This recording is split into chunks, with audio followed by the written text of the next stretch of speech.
آج سے تقریباً 50 سال پہلے کی بات ہے۔ پاکستان کے ضلع ملتان میں ایک چھوٹا سا گاؤں آباد تھا۔ اس گاؤں میں 2 گہرے دوست رہتے تھے جو ایک دوسرے سے بے حد محبت کرتے تھے۔ دونوں کی دوستی مثال بن چکی تھی۔ وہ ہر وقت ایک ساتھ رہتے، ہنستے کھیلتے اور ایک دوسرے کا سہارا بنتے تھے۔ ان دونوں دوستوں کے پاس 2 نہایت خوبصورت اور طاقتور اونٹ تھے۔ وہ اپنے اونٹوں سے بہت لگاؤ رکھتے تھے اور ان کی اچھی طرح دیکھ بھال کرتے تھے۔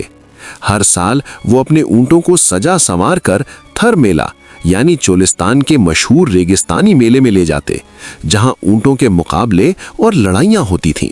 دونوں دوست خود بھی مضبوط اور بہادر تھے، اسی لیے میلے میں ان کی اور ان کے اونٹوں کی خاص پہچان تھی۔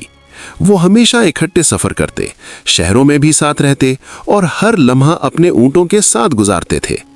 ان کی زندگی خوشیوں، دوستی اور محبت سے بھری ہوئی تھی، اور وہ اپنے سادہ مگر پرسکون دنوں میں ہنسی خوشی زندگی گزار رہے تھے۔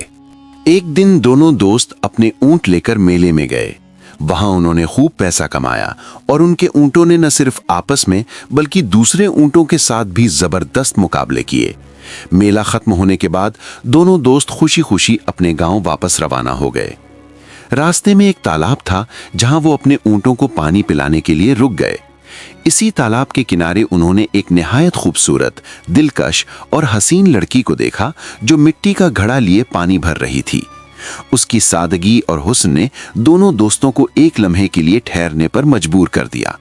دونوں دوست اسے جی بھر کر دیکھتے رہے اور خاموشی سے ان کے دلوں میں ایک ہی خیال نے جنم لیا۔ دل ہی دل میں دونوں نے سوچ لیا کہ وہی اس لڑکی سے شادی کرے گا۔ دونوں دوست چپکے چپکے اور الگ الگ اس تالاب پر آنے لگے تاکہ اس لڑکی کو دیکھ سکیں اور اس سے بات کرنے کی کوشش کریں۔ ایک دن انہیں ایک دوسرے کا راز معلوم ہو گیا۔ آپس میں صلاح کے بعد انہوں نے طے کیا کہ دونوں میں سے صرف ایک ہی اس لڑکی سے شادی کرے گا، مگر چونکہ ان کی دوستی بے مثال تھی اس لیے انہوں نے آپس میں لڑنے سے انکار کر دیا۔ انہوں نے فیصلہ کیا کہ مقابلہ وہ نہیں بلکہ ان کے اونٹ کریں گے۔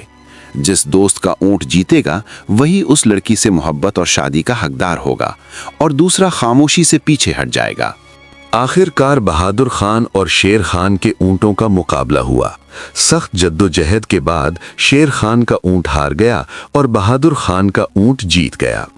بہادر خان نے خوشی سے اعلان کیا کہ اب وہی اس لڑکی سے شادی کرے گا۔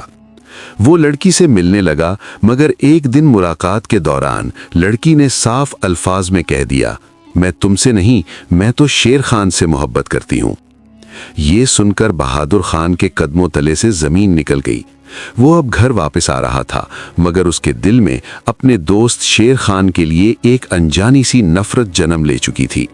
راستے بھر وہ خاموش رہا، دل ہی دل میں الجھا رہا۔ جب وہ گھر پہنچا تو تنہائی میں بیٹھ کر گہری سوچ میں ڈوب گیا اور اس کے دل میں کئی خطرناک خیالات گردش کرنے لگے۔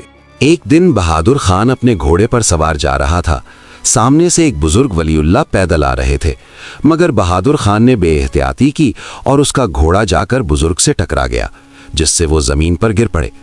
رکنے اور معافی مانگنے کے بجائے بہادر خان الٹا انہیں گالیاں دینے لگا۔ بزرگ ولی اللہ نے درد بھرے لہجے میں کہا، غلطی تمہاری ہے، تمہارے گھوڑے نے مجھے ٹکر ماری ہے اور تم مجھے ہی برا بھلا کہہ رہے ہو۔ یہ کہہ کر بزرگ ولی اللہ کے دل کو گہرا دکھ پہنچا۔ جاتے جاتے انہوں نے بہادر خان کو ایک عجیب سا جملہ کہا، جا، تجھے 14 سال کی آئے۔ بہادر خان اس بات کا مطلب نہ سمجھ سکا اور خاموشی سے گھر چلا گیا۔ گھر پہنچ کر بھی اس کے دل و دماغ پر وہی لڑکی سوار تھی اور وہ اس کی محبت میں دن بدن اندھا ہوتا جا رہا تھا۔ آخر کار بہادر خان کے دل میں اپنے دوست شیر خان کے لیے حسد نے جنم لے لیا۔ اس نے کسی سے ذکر کیے بغیر ایک خطرناک منصوبہ بنا لیا۔ اس نے دل ہی دل میں ٹھان لی کہ اب شیر خان کو راستے سے ہٹانا ہوگا، چاہے اس کے لیے کچھ بھی کرنا پڑے، ایون اسے قتل ہی کیوں نہ کرنا پڑے۔ ایک دن اس نے چالاکی سے منصوبہ بنایا۔ کسی اور کے ذریعے شیر خان کو پیغام بھجوایا کہ فلاں رات جنگل میں ایک جگہ آ جانا، میں جھاڑیوں کے پیچھے بیٹھا ہوں گا، وہاں سے ہم اس لڑکی سے ملنے چلیں گے۔ شیر خان چونکہ بہادر خان سے سچی دوستی اور محبت رکھتا تھا، اس لیے اس کے دل میں ذرا بھی شک پیدا نہ ہوا۔ اسے اندازہ ہی نہ تھا کہ اس کا دوست اس کے لیے نفرت پال چکا ہے۔ وہ اسی رات بے خبری میں جنگل کی طرف روانہ ہو گیا۔ بہادر خان نے پہلے ہی راستے میں اپنے دوست کے لیے گھات لگا لی تھی۔ جیسے ہی شیر خان اس جگہ سے گزرا، بہادر خان جھاڑیوں سے نکل آیا اور اچانک خنجر سے اس کے پیٹ پر زوردار وار کر دیا۔ شیر خان وہیں زمین پر گر پڑا اور ہمیشہ کے لیے خاموش ہو گیا۔ بہادر خان نے کسی کو خبر نہ ہونے دی، لاش وہیں چھوڑ دی اور چپکے سے واپس اپنے گھر لوٹ آیا، جیسے کچھ ہوا ہی نہ ہو۔ وقت گزرتا گیا مگر بہادر خان کا سکون ختم ہو چکا تھا۔ جس بد دعا کو وہ سمجھ نہ سکا تھا وہ آہستہ آہستہ اپنا اثر دکھانے لگی۔ اس کا دل بے چین رہنے لگا، راتوں کو نیند نہ آتی اور ہر چہرے میں اسے شیر خان دکھائی دیتا۔ آخرکار اللہ کی کن نے کام دکھایا۔ جرم زیادہ دن چھپ نہ سکا۔ لوگوں کو سچائی معلوم ہو گئی کہ شیر خان کو قتل کرنے والا کوئی اور نہیں بلکہ اس کا اپنا دوست بہادر خان تھا۔ گواہیاں سامنے آئیں، راز کھل گیا اور بہادر خان پکڑا گیا۔ عدالت میں فیصلہ سنایا گیا اور اسے 14 سال قید کی سزا ہو گئی۔ تب اسے بزرگ ولی اللہ کے وہ الفاظ یاد آئے، جا تجھے 14 سال کی آئے۔ قید کی سلاخوں کے پیچھے بیٹھ کر بہادر خان نے جان لیا کہ حسد، نفرت اور ظلم کا انجام ہمیشہ رسوائی اور تباہی ہوتا ہے۔